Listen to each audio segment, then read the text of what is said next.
আজিকালি বহু মানুহৰ ঘৰতে প্ৰাইভেট গাড়ী এখন আছে, প্ৰায় সংখ্যক মানুহৰ ঘৰতে। তো কিছুমানৰ কি হয়, চলোৱা মানুহৰ অসুবিধাত, ঘৰত মতা মানুহ নথকাৰ অসুবিধাত গাড়ীখন বহুত দিন ষ্টাৰ্ট দিয়া নহয়, চলোৱাই নহয়। মতা মানুহ আহিলেহে চলোৱা হয় বা বেলেগ ড্ৰাইভাৰ আহিলেও চলোৱা হয়। বহুত দিন কেতিয়াবা ষ্টাৰ্ট নিদিয়াকৈ থাকে। ষ্টাৰ্ট নিদিয়াকৈ থাকিলে কি হয়, গাড়ীখনৰ বেটেৰীটো চাৰ্জটো কমি যায়, কাৰণ আজিকালি গাড়ীবিলাক ইলেক্ট্ৰিক বেটেৰী অকণমান পৰিয়ে থাকে। তো তাৰপিছতে চকাৰ হাৱাটো কমি যায়। তো আমাৰ অকণমান ভিডিঅ'টো চাওক। ঘৰতে একেবাৰে নজনা মাইকী মানুহ, মহিলা এজনীও বা নজনা মানুহ এজনেও গাড়ীখন কেনেকৈ মাজে মাজে ষ্টাৰ্ট দি থাকিব। ষ্টাৰ্ট দিলে গাড়ীখনৰ বেটেৰীটো চাৰ্জ হৈ থাকিব। তো গাড়ীখন পিছত চলাবলৈ সুবিধা হয়, চাৰ্জটো কমি নাযায়। চাওক, প্ৰথমে আপুনি কি কৰিব, বহুতেতো কিছু জানেই, একেবাৰে নজনাসকলে প্ৰথম দৰজাখনৰ লকটো খুলিব। লকটো খুলি ধুনীয়াকৈ, কোনো দিন যদি ষ্টিঙত বহাও নাই, আজি বহক, মোৰ ভিডিঅ'টো চাই থাকক। চাই পেলাই এনেকৈ বহক ষ্টিঙত। ধুনীয়াকৈ বহি চিটটোৰ তলতে এনেকুৱা এডজাষ্টাৰ আছে। চিটটো আপোনাৰ হিচাপত আগা পিছা কৰি ল'ব, মানে এডজাষ্টমেণ্ট কৰি ল'ব।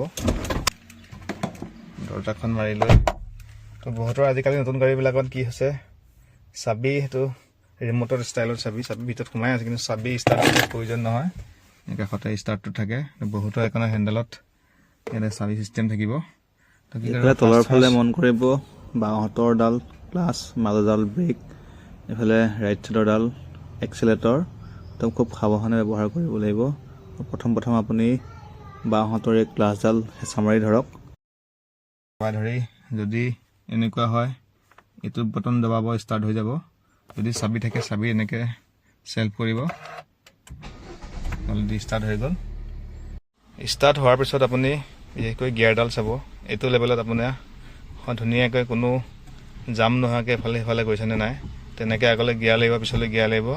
গতিকে যদি নিউট্ৰেলটো প্ৰথমতে অকণ অসুবিধা হয় নতুন মানুহৰ কাৰণে, নিউট্ৰেলটো চাবৰ কাৰণে আপুনি ক্লাছডাল ধৰি থাকোঁতেই আপুনি পাৰিলে যিকোনো এটা গিয়াৰ লগাই দিব।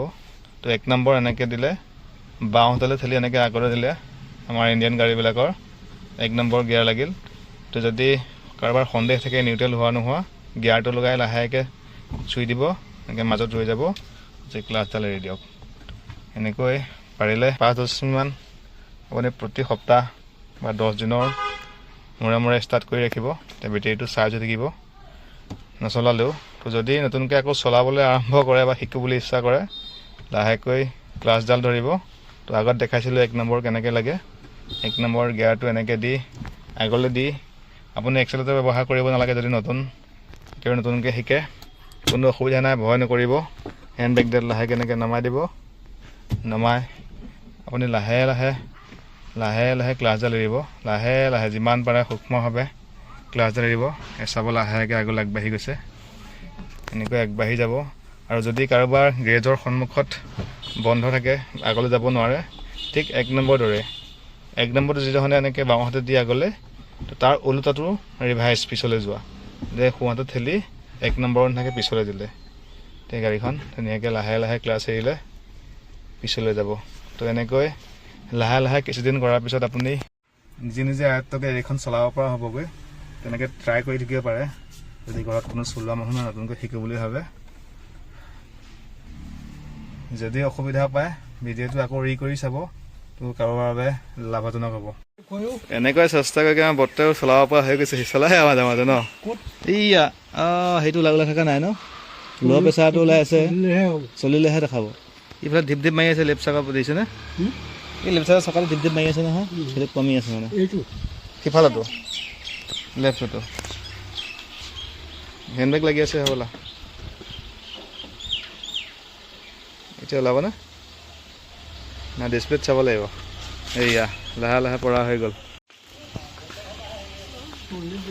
চলিলে ওলাই যাব। গতিকে ভিডিঅ'টো অকণমান চাব, কাৰোবাৰ যদি ইচ্ছা আছে, গাড়ীখন যদি ঘৰতে থাকে এনেকৈ পৰা হৈ যাব। অন্ততঃ আগা পিছা কৰি চাৰ্জটো কৰিব পাৰিব।